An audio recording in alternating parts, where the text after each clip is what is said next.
Good morning, everyone. It is Thursday, January 6th. Welcome into the Morning Medical Update. Thank you for joining us here on Facebook and on YouTube.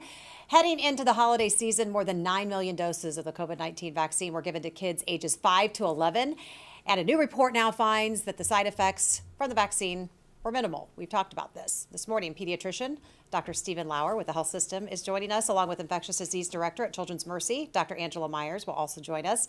We will update you on the numbers, the vaccination rate, and what parents need to know and need to do now that kids are back in school. Dr. STITES also joining us again today. Dr. Hawkinson with us. So get your questions sent into us on YouTube, Facebook, and the Medical News Network. You can find links to both of those, all three of those, right there on your screen. But first, let's take a look at the health system numbers. Dr. Hawkinson joining us right now. Good morning. What are those numbers looking like? Yeah.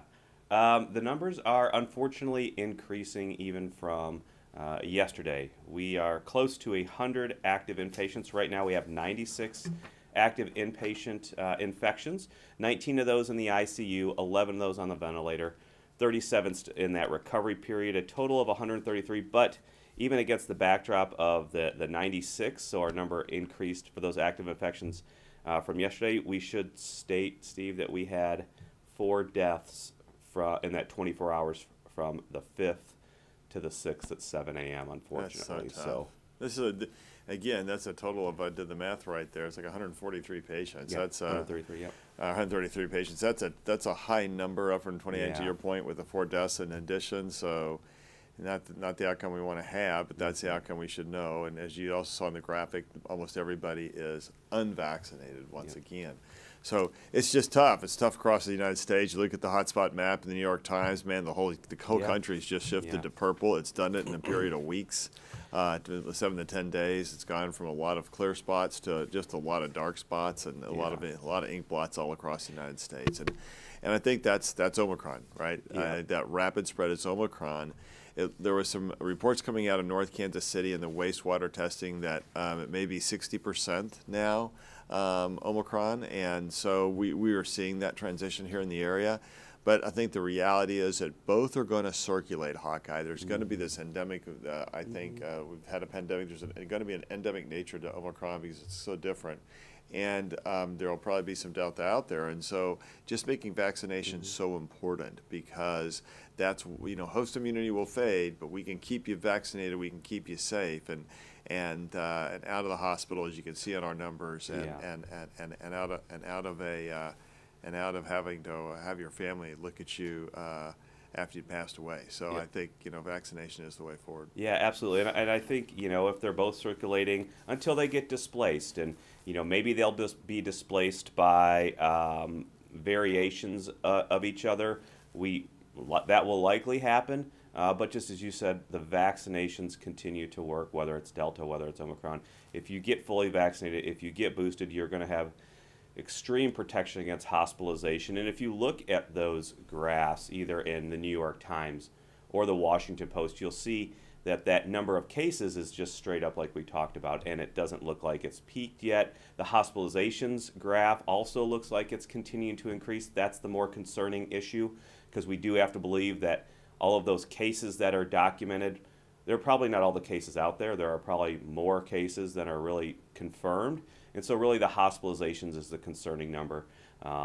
Luckily, it looks like the deaths graphs in those two, either Washington Post or New York Times, looks like it's fairly stable, which is a good thing. But really the hospitalizations are continuing to go up, and we've seen all the problems that are associated overall with that as far as capacity, workforce shortages, and things of that nature. Any reporters on the line today?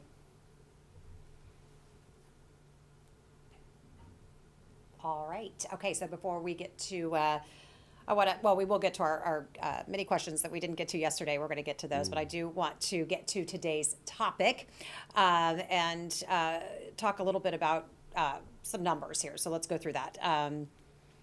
I think. Hold on a second. Okay. Actually, let's just bring in Dr. Lauer.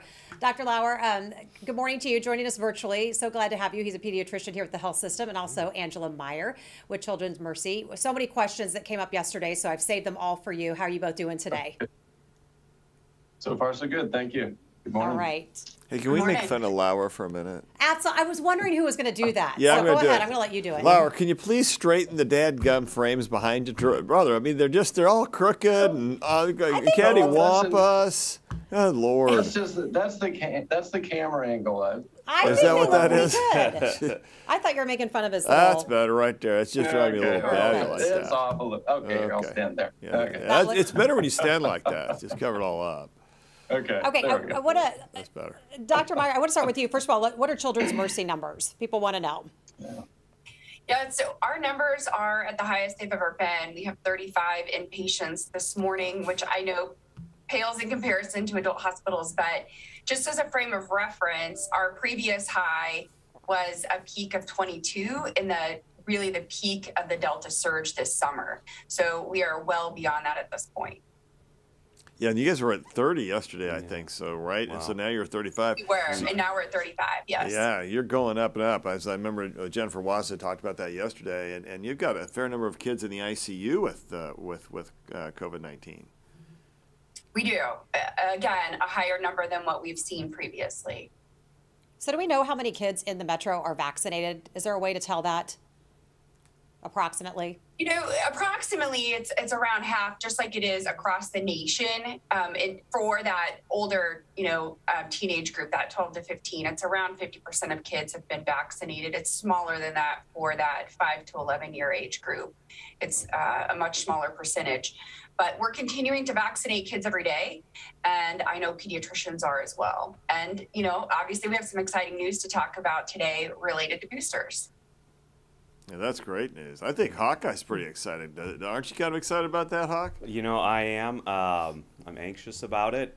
Anxious to get my daughter, who is 12, get that boost. So we are going to be getting that today. So I'm happy about that. Yeah, I asked her. She was sitting outside, and I asked her how she. Absolutely, it's great. So now, I excited. still believe she firmly has very good protection, especially these younger kids. We know they develop very good immune responses to that. Overall, they have very good immune responses to the infection. However, we know the benefits of vaccination and boosting as far as quarantine, isolation, all of that kind of stuff. So very excited to get her that boost and that protection today. I had a friend asking me yesterday on the phone if there's any reason why people should wait for parents to wait for that age group to get a booster if they feel like they're healthy. I mean, or do you just get it? Yeah, I think it's important to get it. I think overall what we have seen is that if you get that time away from that second dose, that is when your immune system really has evolved more to be able to complement and get those immune responses to those variants that we haven't seen yet, those variants that haven't even arisen. And so really what this boost does is then help to expand those specific immune responses that have been developing and evolving in that 5 or 6 months from their original doses. So I think that's very important, especially moving forward. We've heard about all of the things with schools, people having to quarantine, people having to stay away from school. If we can do the most beneficial and safe thing to keep the kids in schools, that's what we should be doing, and this is one of those aspects of doing that. I'm going to bet, Dr. Myers, this has got to be something you're really excited about. I am really excited about it because there are, a number of kids who were vaccinated last May. And so they are now at that 6-month mark, and let's get them boosted. Both of my kids are in that age group as well. I have one that's almost 18, but one that's only 14. And so this decision yesterday, this recommendation that came from ACIP was really important to me as well. So, Dr. Lauer, are you hearing this from the parents? I mean, is this something when they talk with you a lot about the clinic? How soon can we get vaccinated? First question. Second question to you is, what kind of vaccine hesitancy are you seeing in parents for kids? Well, I think there's the large group of parents, excuse me, who are very interested in this and really excited about the option of being able to get their kids boosted, just to do everything they can to be keeping them healthy. There's still, just by the numbers of Dr. Meyer, related to the people who aren't vaccinated and the kids who aren't, there's still a lot of concern out there about, is this safe? Is this the best thing to be doing? And I think as Delta was calming down and things were seemed to be getting better, that perhaps we'll just wait and see, maybe we'll put it off for a while, kind of ticked up a little bit. But right now, the answer is the way we get out of this is to get everybody who can be vaccinated or boosted, and provide that protection to keep this from spreading, and try and cut into that. So the conversations will continue with parents of this is the best, safest thing to do. You know, there's also an article that came out last night in the New England Journal of Medicine looking at transmissibility and whether or not vaccines decrease the transmission level of at least the Delta. Now, Omicron may be different, but the Delta variant looked like it decreased it by a factor of 2/3. So really, that's good. Now, it waned after a while, again pointing out the importance, Hawkeye, of boosters. Yeah, absolutely. And I think that is a great point. I think that is a good article. I think with the bulk of the information that we have showing and also understanding the immune system when your antibodies are as high as they can be and they peak out in those 3 months after the vaccine dose, they do contract, they do decrease, but that is our natural immune system. There's nothing to be worried about. That is fully natural. That is what we expect. But in those first 3 months, you have that really heightened antibody response. You have those circulating antibodies that are at those highest levels.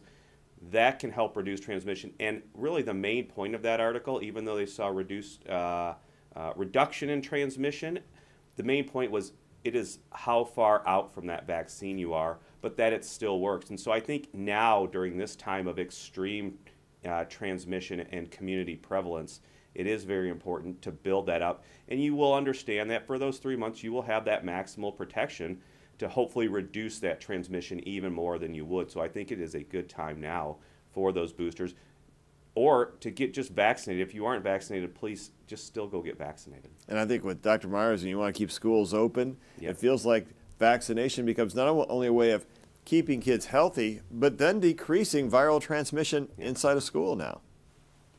Absolutely. So we do want to keep kids healthy and in school. It's incredibly important, and vaccination is a big piece of that. I would just like to mention that just like in adult hospitals, the kids who are being hospitalized for COVID are unvaccinated. We are not seeing vaccinated kids be hospitalized for COVID-19. And so I think that this needs to continue to be discussed. We need to keep kids in school. We want to decrease transmission risk. We want them to be able to do all the things that they should be doing. And we want to keep them out of the hospital too. So Dr. Myers and Dr. Lauer, so there was a report that found about 6 weeks after the vaccine was approved and people were started getting the vaccine, about 4,200 cases of adverse effects were being reported. And then they were saying about 98% of those were very, very mild symptoms. When things like that come out, does that help? I mean, help parents reach parents? Because I still have parents that go to school with my kids that are still struggling with this. And so every time these little pieces of information come out, I always wonder if that helps kind of move the needle at all. Well, we would hope so. This the kind of just the continuing flow of new information, better scientific backed information that shows that the side effects of this vaccine are the ones that we talk about every day for all the vaccines we do. Yes, there's the sore arm. There may be a little bit of a day or two of just not feeling great, but it's really very mild. And the kids who get the vaccine are doing well with it. The side effects are minimal, and they're now protected from ending up in the hospital. I mean, is there a possibility that they'll still get a very mild case? Sure, but we're really protecting them against the chances of hospitalization and death. Dr. Myers, have you heard anything different? These side effects, yeah. No, I haven't. I think that I agree with Dr. Lauer that this information is important and helps add to the data that pediatricians can use to convince people to get vaccinated. That's the key thing here. The most important thing that needs to happen is that we need to make strong recommendations to patients and families, because that's the number one indicator of vaccine acceptance is our strong recommendation. So Dr. Lauer, how are you counseling parents, I guess, when they come in? I know Dr. Stites kind of mentioned it. What's it like in clinic? What are you hearing? But I mean, what are you telling them when they head back out to school? This must keep you up at night a little bit. Yeah, well, there's just so much stuff that they hear out there, and so much coming at them, and every parent's job is to protect their kid. So we're really just there trying to get these factual answers in front of them, get them to understand that they're doing the right thing by getting their kid vaccinated, by getting themselves vaccinated, and that's how we're going to get out of this pandemic. All right. Anything else to add? Because I wanted to get to some questions. Well, we just got a text from Amanda Gardner that, or Amanda, yeah, that we have 3 influenza A inpatients today. And so here it comes. This is we said, I would say that Delta and Omicron are a twindemic. This is now a tridemic because we have really Delta, Omicron, and now influenza A. Here it comes. And we knew that it was out there. We knew there was a lot of it, and we knew it could at some point affect us. And we don't, the children will see a lot more influenza in the hospitalization with kids than we will. But those years where we do, I mean, our highest years are 35 or 40 adults with influenza. That's considered a really, really awful, terrible year. Mm-hmm. And we don't need that on top of the 138 Omicron or the COVID patients we have. I don't know. Have you guys been seeing inpatients now with influenza, Dr. Meyer? Yeah, we've consistently had 3 to 4 kids admitted every day with influenza. Yeah. So, that is, we're experiencing this year what we typically would experience with influenza, right? We just didn't last year. It was a weird year. Well, yeah, put that into perspective, though, for people. When you say you get a text message that says 3 people with influenza A, what does that mean compared to what we've been seeing up until this point? Well, we didn't have any last year. I don't think we have a single patient hospitalized with influenza, and now here it comes. And you're like, oh, my God, here it comes again. And, again, think about it, folks. Our hospital has, I don't know how many we have anymore, 850 beds or so. Our capacity, we usually run 95% census, right? So if you think about 10% of 8 is 85, and half of that, we usually have about 30 or 40 open beds. And often what happens is by the time the morning rolls around, we don't have any, because the ED sends up a lot of patients, and the ED volumes get high around 2 or 4 o'clock, and then they spike up until about 3 or 4 in the morning, and then things calm down a little bit. But we have these patients holding the ER waiting for discharges so we get more people in. And so, we don't have many beds to play with on a normal day. Now you think COVID. Mm-hmm. We have 133 patients today with COVID. Yeah. Where do they go? Yeah. Right? Where do they go? This is the whole message of yesterday. Where do they go? And now we have 740 or 750 staff out with either COVID or on isolation. So who's going to take care of all those patients? And then you think, okay, yesterday we canceled half of our OR schedule. Mm-hmm. Half. So, I mean, those are people who need surgery. It's not like these are elective cases that just somebody wants to come get, a tummy tuck done. These are people who need real health problems and need an operation.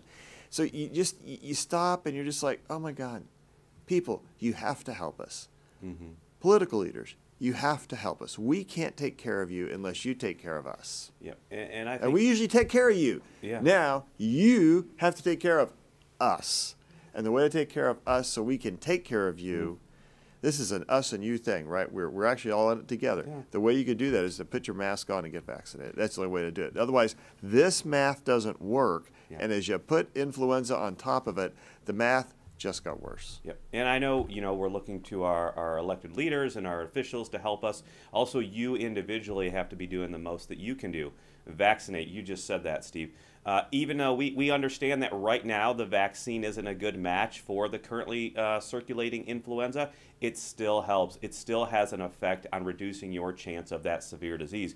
And Steve, if you remember way back in March of 2020, there was still high influenza in the United States at that point in time. We had that concern about co-infection with COVID-19, with SARS-CoV-2, and with influenza. That really never materialized. I think there's much higher risk this year of materializing.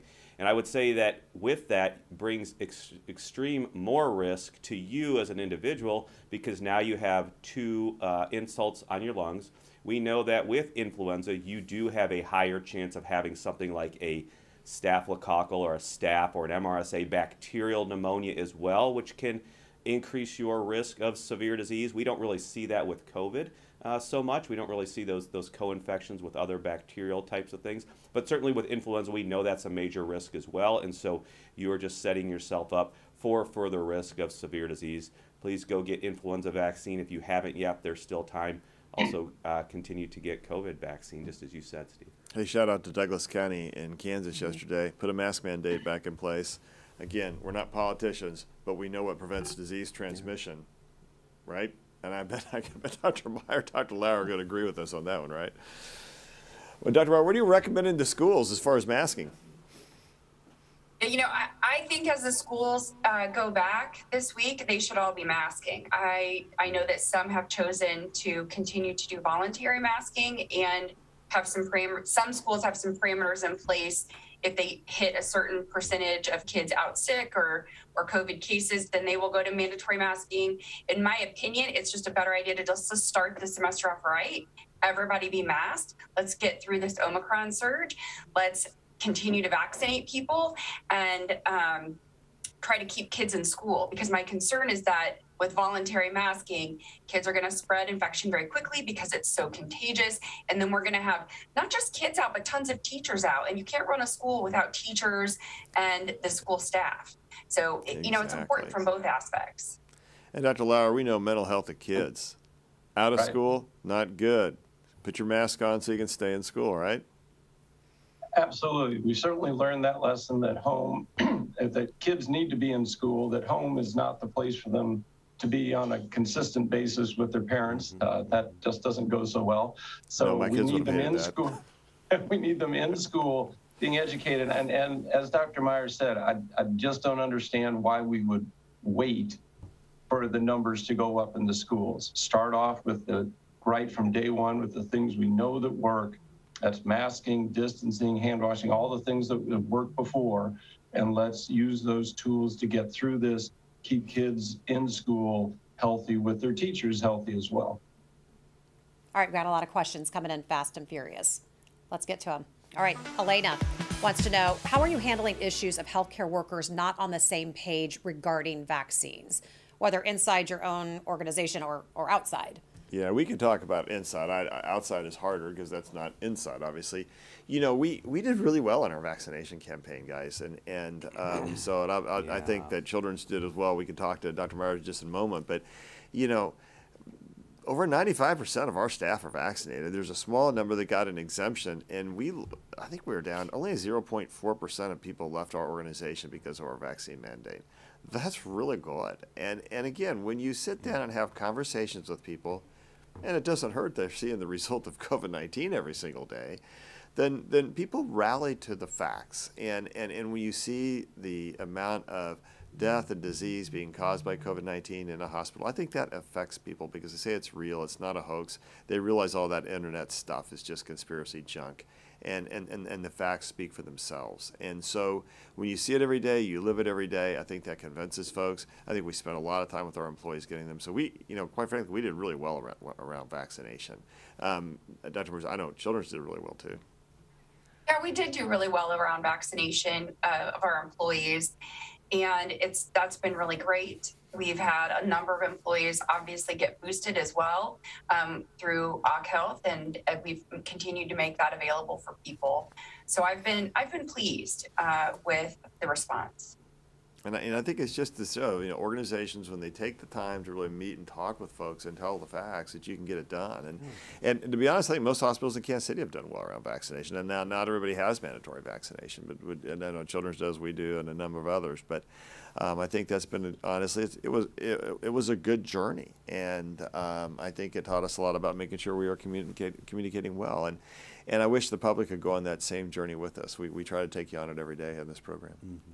Dr. Myers, Amy wants to know, what are the age ranges of kids hospitalized with COVID at Children's Mercy? Yeah, they range it from, you know, really babies, infants under 1 year of age, all the way up through young adulthood. Dr. Lauer, Angela wants to know, should parents feel comfortable sending kids to school with increased Omicron, masks now optional, lack of vaccines that we're seeing? Should they feel comfortable? I know a lot of people are thinking about going back to virtual learning, but I mean, if kids are masking, should they feel comfortable sending them back?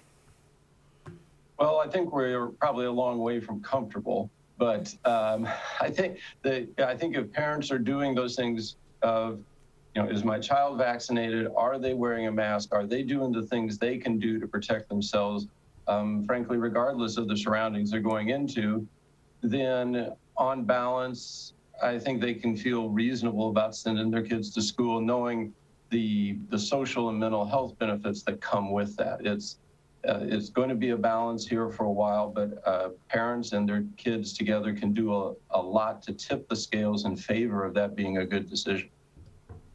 Rebecca wants to know if there's any trials for kids under the age of 5. How soon will vaccines be approved for that age group, are we thinking?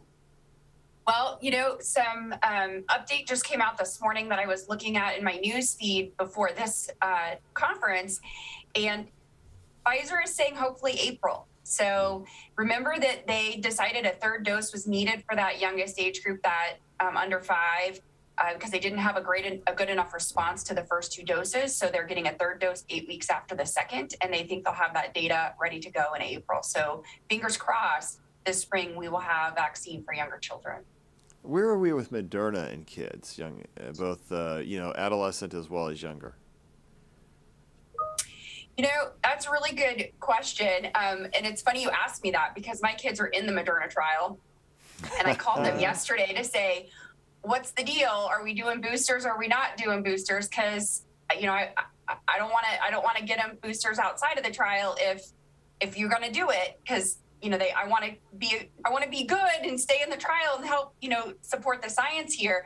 And they are going to start doing boosters here soon. Their expectation is that they will start scheduling people in the next couple of weeks. And so I have a feeling that as they add to that data, they'll be then able to apply for authorization to then get it released for those older kids. Terry has a question. And I know in the spirit of staying in our lane, trying to take this one on, but what part of the numbers that we're seeing at Children's Mercy, or really anywhere, can this play in convincing schools and governments to go back to requiring masking? I mean, how much weight does that have? What else would be weighted in making those decisions? So we're going to, our lane is to talk about healthcare and the impact of the lack of mask mandates on healthcare. And we clearly see it. Every time we take our masks off, things get worse. We put the mask back on, the curve gets bent. And so from just our lane, healthcare, masking works. It helps make sure we're open and can take care of all of our patients, so we can do the cases we need to do. Now, there's a toll on society from masking, and a lot of questions around that. My only plea to you is this. The calculus right now, to me, is different, because your hospitals have never been at this point of crisis. I've been in medicine for 35 years, never seen anything like this. We're in crisis, and I've never had to say, we just can't take care of everybody right now, because we can't get the ORs to run, because we've got to have the beds to take care of all the COVID patients, and now influenza. And so the only way for you all to help us with that is to put a mask on. The only way for political leaders to help us is put a mask on. My fear is that as Omicron rips through the population, that the only way you're going to keep businesses open and schools open is to put a mask on. So to me, the things all line up. But, I'll be curious. Dr. Myers, what's your position around some of that? Absolutely. We need to be wearing masks in public. We need to be wearing masks in schools. We need to continue those careful measures, and we need to be vaccinated. And, my hope is that the political leaders do hear us and do understand that the hospitals are struggling, and that this is the best way to prevent disease. We heard yesterday, Hawkeye, that 5 times as many people have died in an emergency room waiting for transfer in December as against the month before, any other month. So that's bad news. The average wait time in small towns to get to to get to tertiary quaternary care is markedly higher, and so you have to make multiple phone calls. So the stress is everywhere, and before it, you say, well, Western Kansas wasn't feeling it. Yeah, well, Western Kansas is feeling it, folks, as are your metropolitan areas. So when you can't get care, either because A, there are no beds, or B, there's nobody to staff those beds, because both things are true, then the reality is that people suffer, and that's the downstream effect of this. And so, again, COVID's not forever, but masking can really help. Yeah, absolutely. I think we've kind of talked about this. It's just a matter of what you want to prioritize. Do you want to prioritize the medical data, the science, the evidence-based information to make these decisions, because not all these people that are wanting to be transferred or needing to be transferred because of medical care is for COVID.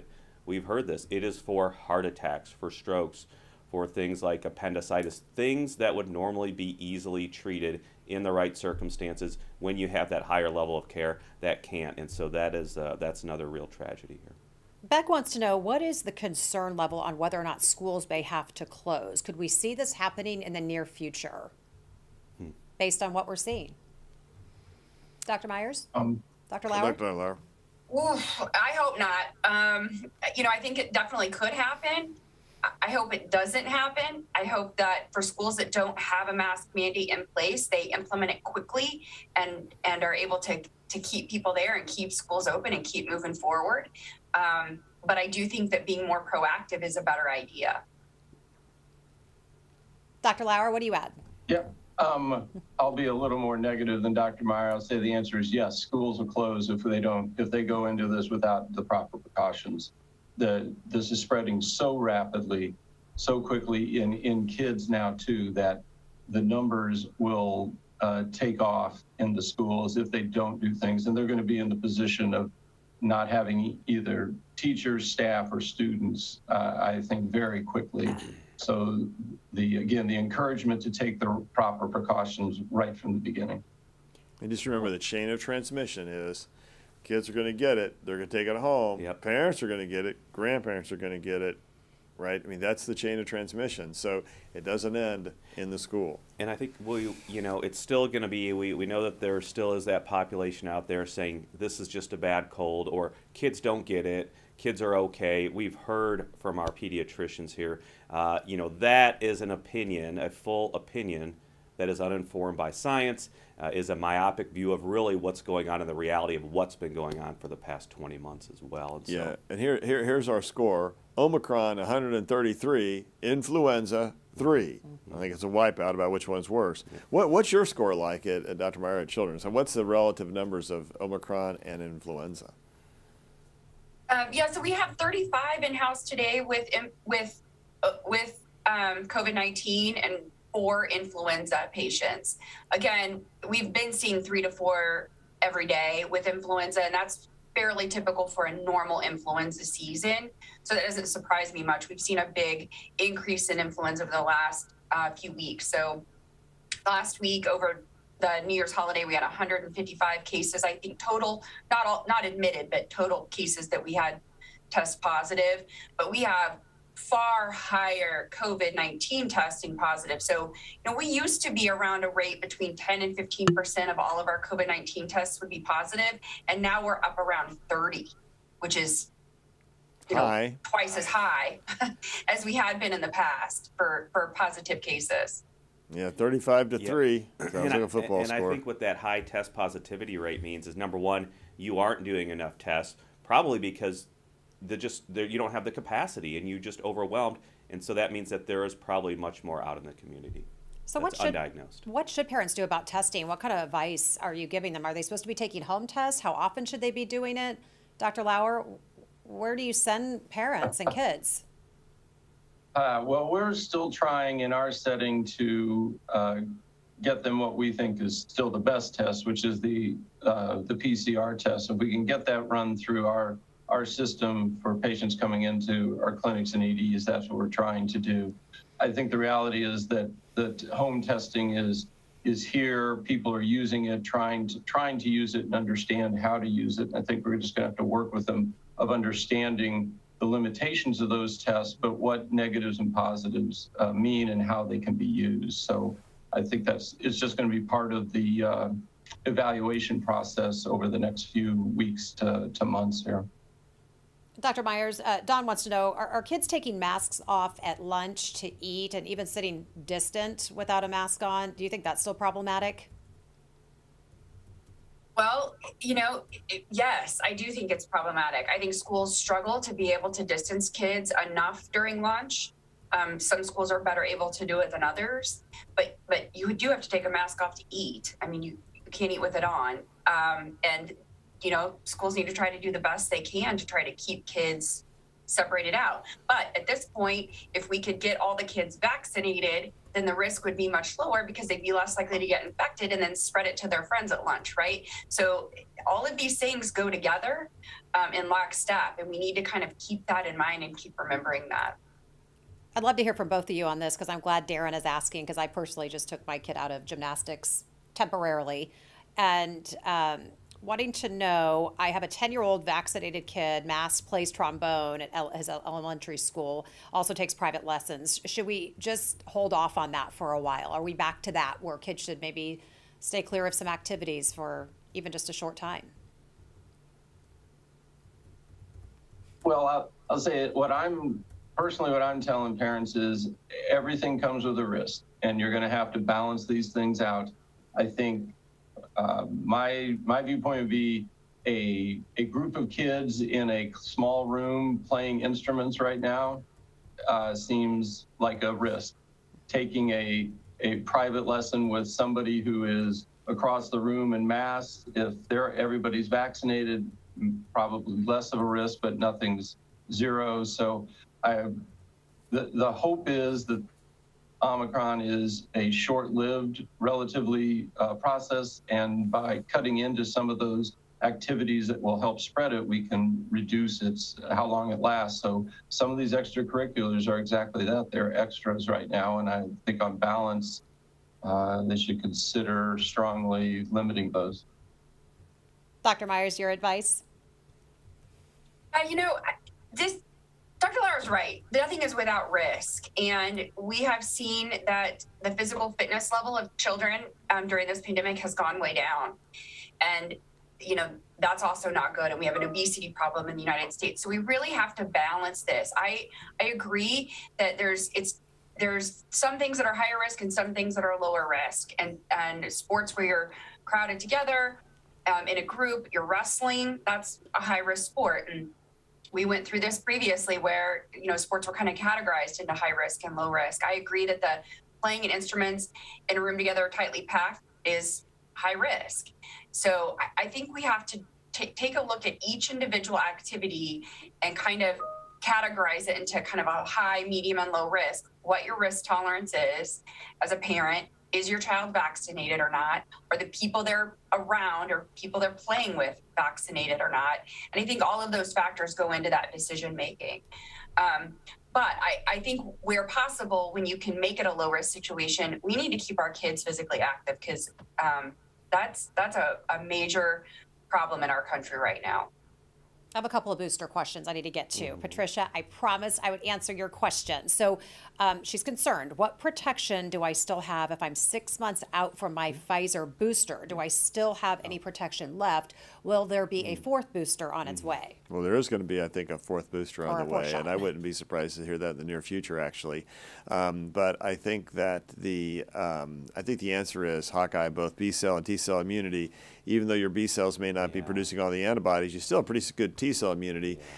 It does wane, but there still is protection. Yep. The question is, you made the commitment to go ahead and getting your first series of shots. Why not keep getting that next series of shots in order that you maintain the highest level of your protection available? Yeah, I mean, right now there is no overall guidance for getting a fourth dose. We know Israel, in certain populations, I think, has gone to a fourth dose. But I would feel confident, and you should feel confident, that after that boost, especially if it was 5 or 6 months out from that second dose, again, in that time is when your immune system is really evolving to identify those variants that we haven't even seen. And that's what we see with that boost, because now after that boost, we see that those antibodies, those neutralizing antibodies to Omicron are extremely high. So we know that there are other antibodies that aren't tested that are extremely high as well. To answer your question, you still have very excellent protection against hospitalization, severe disease, and death, even 6 months out from that booster dose. So I think you should feel confident that you are well protected. You may not be as well protected against just getting the infection, but you are well protected against going to the hospital, going to the ICU, and dying, even 6 months out from that booster dose.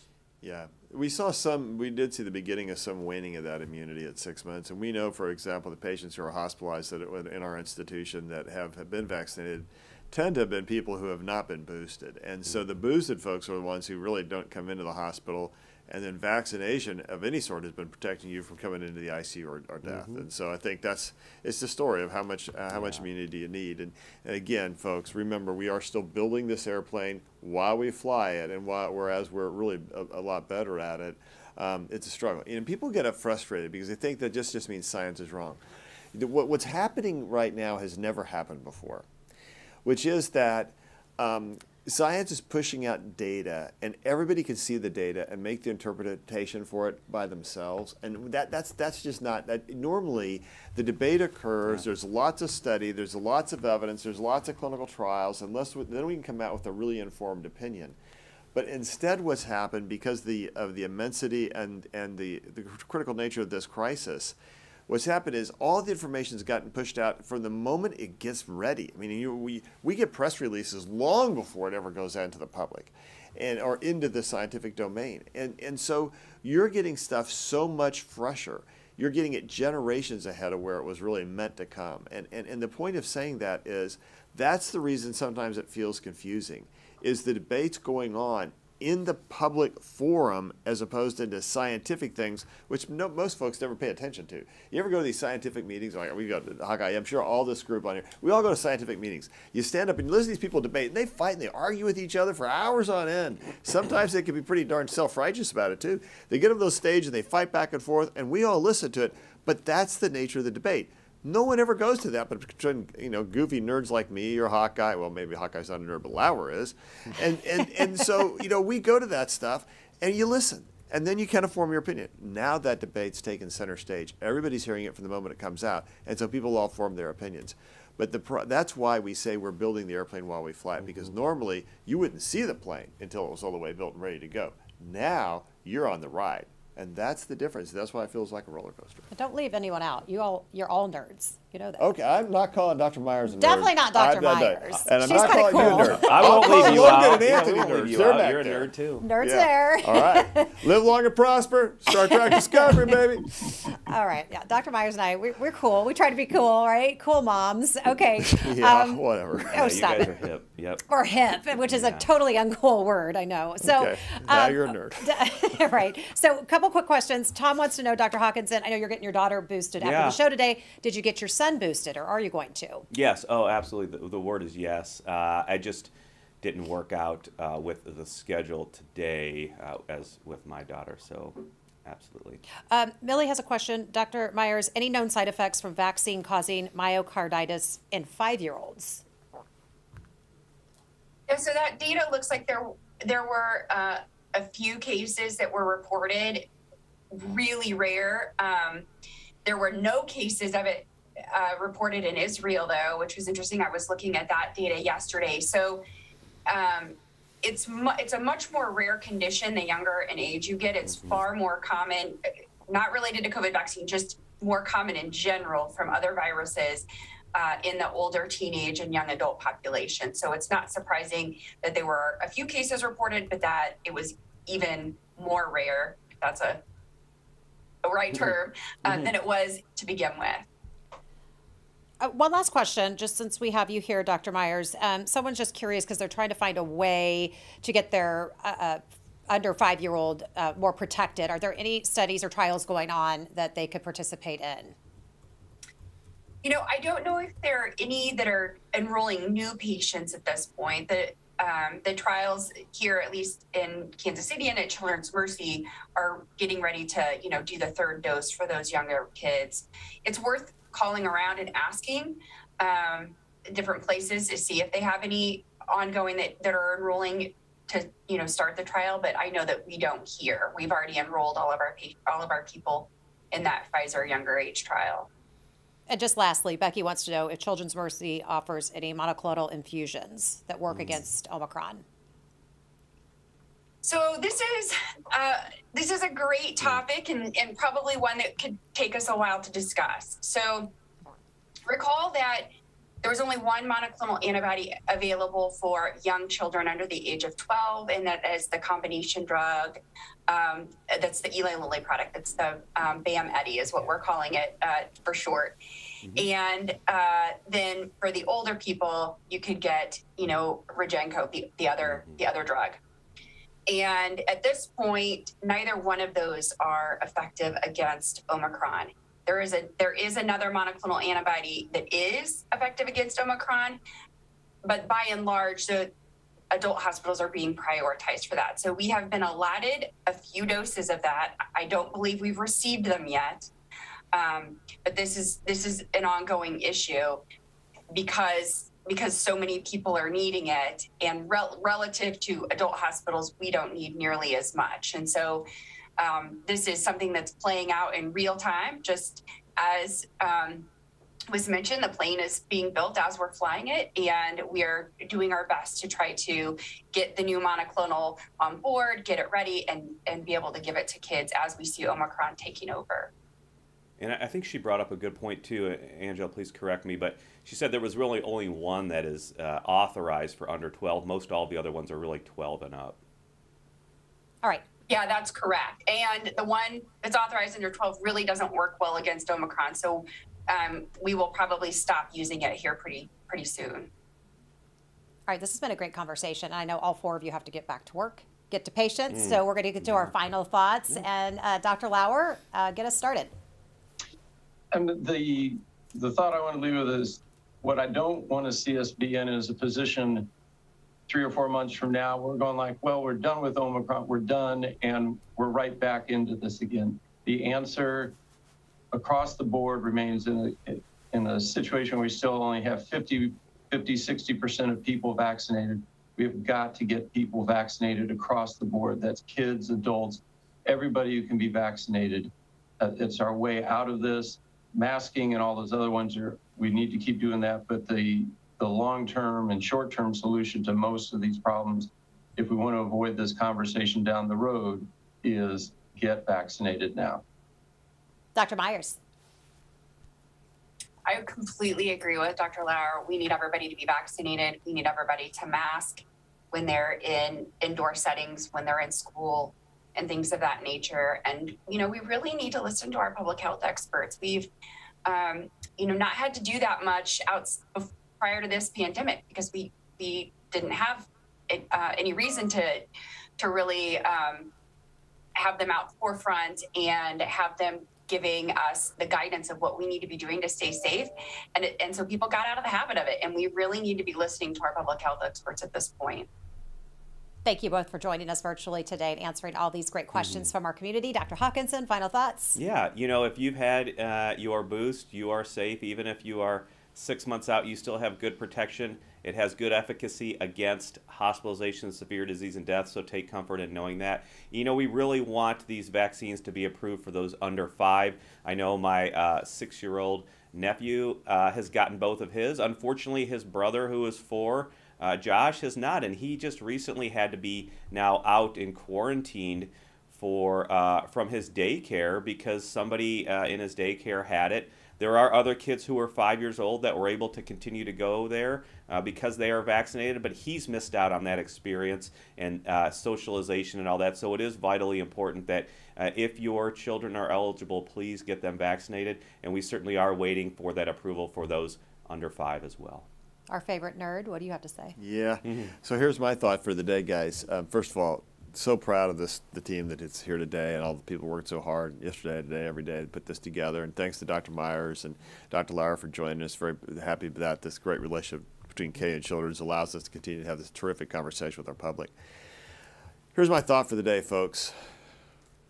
Give grace, find courage. The grace to have this conversation and to be honest with each other and to try and make sure that even when we're wrong, we're all trying to do the right thing. But then find courage to make sure that you listen to the news and you listen to the public health officials that really have spent their entire lives studying this and not the stuff out there that are people who don't really know. And you have to make the decision. I got to find the courage to do the right thing and listen to the people who really know this topic as opposed to those who just want to talk about it. And that's a big difference, right? That's a big difference. So let's give grace so we can have the conversation, but find the courage to listen to those who really know. Love it. Great message. All right, everyone, thank you so much for being with us today. Don't forget, you can catch our shows anytime on Facebook and our YouTube channel. Tomorrow, we are back at it with Follow Up Friday. Both Dr. Stites and Dr. Hawkinson are going to be here to get to some of those questions we couldn't get to earlier in the week. So bring your additional questions tomorrow. We will see you at 8 o'clock. We're going to have some fun with Dr. Stites. We'll tell you about that. Wait, what? Coming up tomorrow. Make it a great Thursday. You don't get to know. You don't get to know everything. Fine. Have a good one. Subscribe to our morning medical update and open mics with Dr. Stites podcasts. Now everywhere podcasts are available.